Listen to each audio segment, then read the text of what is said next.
sometimes when running Google Ads, you are on a very small budget. Like you're just starting with your e-commerce store, or for some other reason, you can only spend like 10, 20, 30 bucks a day or several $100s a month. And in this case, you cannot make use of many of the strategies that are out there. It takes you longer to do all kinds of things. You have to wait for conversions quite a bit usually. You cannot really make that much use of Google's automated bidding strategies and so on and so forth. So in this video, I want to present a little way of running Google Ads on a budget. It's a very straightforward way. Maybe some of you guys have been using it similar to what I'm explaining here today already, but throughout this video, I'm also telling you a little bit like about how to do it exactly and what to expect and things like that. So make sure that you stick till the end of this video for some insights, some tips, some help on how to run Google Ads if you can only spend 10 to roughly $30 a day. And first and foremost, let's actually start with like a little graph, right? So the budget obviously influences the speed in which you learn and in which you get traffic and potentially sales, etc. So let's say that with a $10 budget per day, you roughly get, let's say 150 clicks or something along those lines, right? Of course, it depends on your niche. Sometimes you pay 10 cents for a click. In other niches, it's very common to pay $1. But let's just say you get roughly that amount of clicks per day, per week. Of course, over time, maybe you get more or less depending on the optimization, but let's assume this linear graph over here.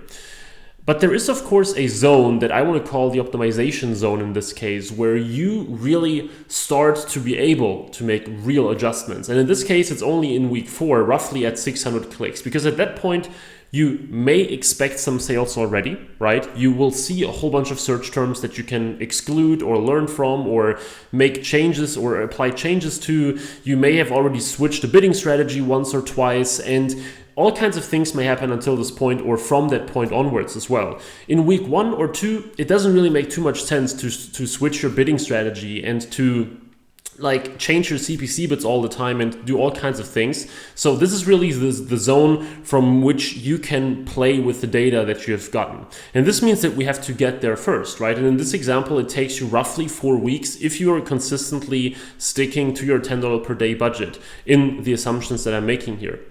So with a $10 per day budget, this means that you shouldn't really expect sales earlier than 1 or 2 weeks in the beginning.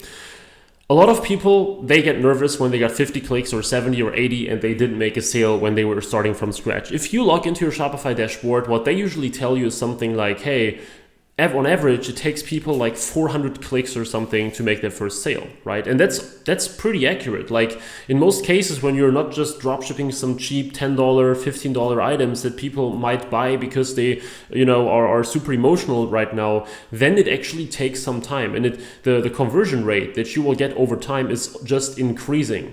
So in the beginning, you are usually far away from the so-called industry average 2%.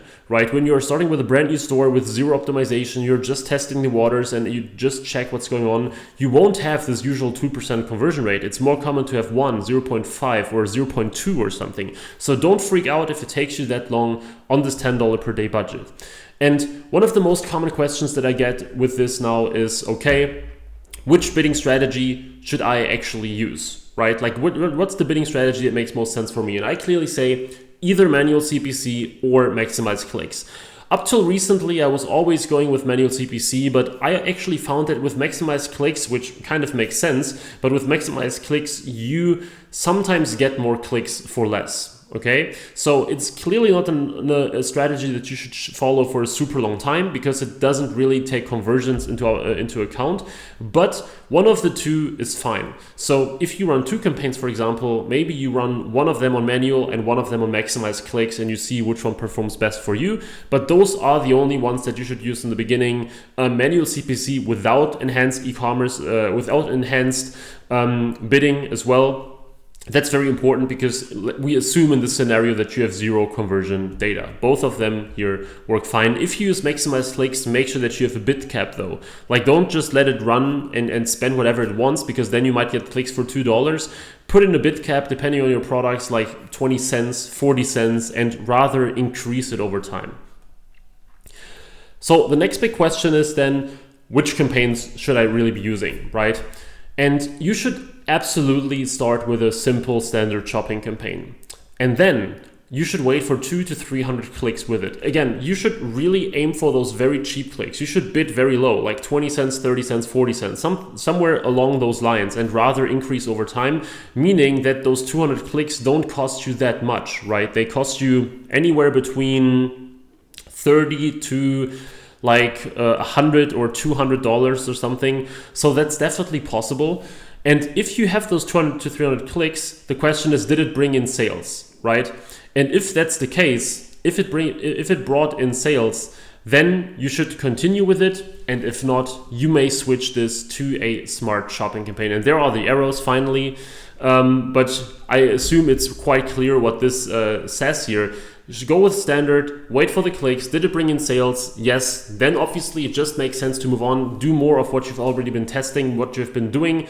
If that's still not the case, right, 200 to 300 clicks, 0 sales, then you can also test a smart shopping campaign. And what I recommend is that in the smart shopping campaign, you advertise just a subset of your products, let's say half of them or a third of them, and you just run them on the site. Because I had a lot of cases where normal shopping didn't work, but smart shopping did, and vice versa. So this is definitely something that you should be testing. If 200, 300 clicks, let's actually say rather 300 than 200, right? But if you tested this and it didn't bring you sales, you can actually switch to a smart shopping campaign. Now, I know that you usually hear, and I also said this in the past several times, that ideally you have sales when using smart shopping already. And that's still the truth. Like the more sales you have, the better smart shopping works. But actually, they can even work out from scratch. Like even if you have 0 conversion data, sometimes they work better than normal shopping from scratch. That's why I recommend to do this. I would never do it from scratch in the very beginning, because you should first wait for search queries, use the normal standard shopping, go down that route. But if this doesn't work in that sense, right, 300 clicks, then you might give smart shopping a test and a separate campaign, and then see which of the two ultimately works better. As soon as you use smart shopping, of course, the normal shopping campaign will get less clicks pretty much no matter what. The next question is, how many products should you test? And I, very straightforward, recommend to just advertise all of them. If you have a 1 product store, 10 products or something, very straightforward. If you have a huge store with like thousands of products, sometimes you can abstract, right? But it still makes sense to test all of them. If you have huge price differences between products, focus on the more expensive ones first. That's something that you can do if you have a huge store, like let's say at least hundreds, maybe even thousands of products, and you have just a $10 budget.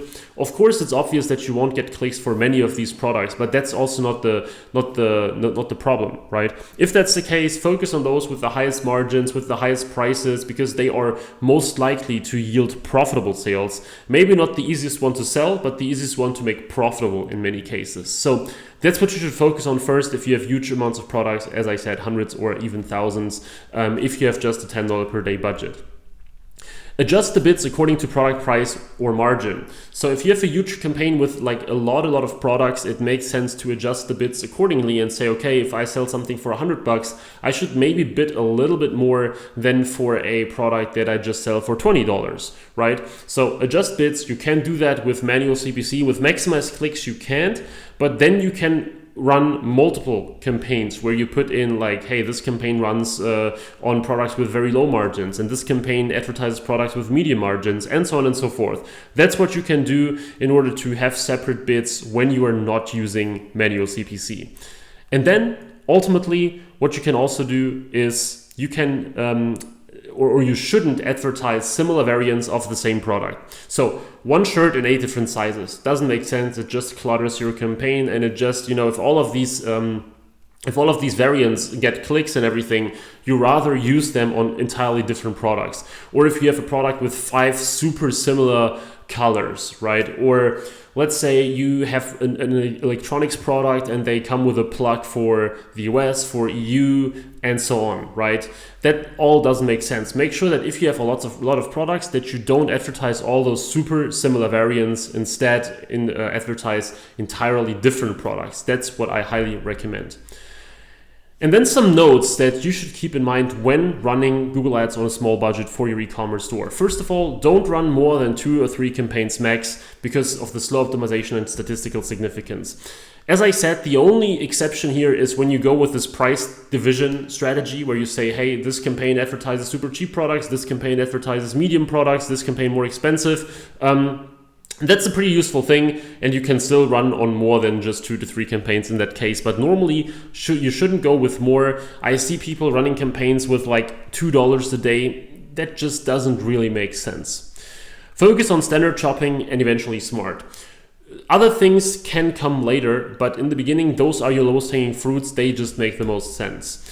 Aim at the lowest bids possible, 10 cents to 50 cents. If you can, always start with like 10 to 20 and then work your way up from there. So if you notice, wait a minute, with 15 cent bids, I get absolutely zero traffic or I get 1 click a day or something, then of course you can increase it. But don't start super high as most people do. Many people start with like 80 cents or $1 because they want to get traffic immediately. Don't do that, start very, very low.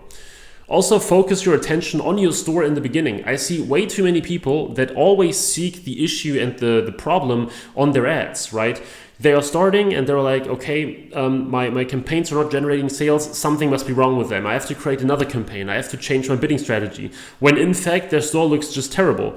So in the beginning, your highest leverage is just the work you put in your store and not what you're tweaking with your ads. I repeated that all the time on this channel. So if you followed me around, it's probably not new for you that I recommend this. But it's extremely important. In the beginning, focus more on your store than on your ads. So let it run. And if things are not working, it's usually the store. Later on, when you run like consistently on $40, $50 a day, 100 or more, then yes, it gets really important that you run ads properly. It becomes really critical that you have a strategy with shopping and search and potentially display or discovery that works well together and that can be scaled. But in the beginning, with $10 a day, there isn't that much that you can do right or wrong, okay? As long as you keep those things in mind that I just mentioned here. Then also optimize product titles and feed as much as possible. So in the beginning, everything that you can do manually with your work that doesn't cost you money when you have a very low budget, you should be doing. So don't have a super unoptimized store, don't have a super unoptimized feed because you have only a very low budget and it's either budget or time. So either you need to have a huge budget so that you can test all those things properly, or you need to invest your time because you have only that much to spend, right? And this means do this manually, and this will definitely help you get you better clicks, more clicks, cheaper clicks. If you have 2,000 products in your store, sure, you don't have to go in and optimize every single product title by hand, right? But if you have 10, 20, 30, even 50, sometimes even more, it can make sense to actually do it manually and optimize it as much as you can. And then last but not least, add as many negative keywords as you can. So if you basically see that traffic is coming in, and if you see that search queries are popping up all the time, and now my mouse isn't working, that's brilliant. So just like that, if you see that negative keywords are that search queries, that search queries are coming in all the time, people are looking for your products, people are searching things, you should be adding negative keywords all the time. Like in the beginning, this is one of the only things that really makes sense to optimize, right?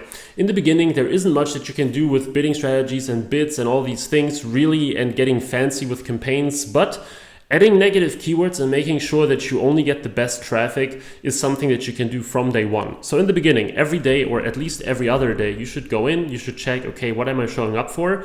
Is there something that isn't relevant? Use it, put it in a negative keyword list, exclude it from the campaign. That way your campaigns will be highly focused from scratch, and every dollar that you spend over time will get more and more and more valuable. So that's really, really critical as well.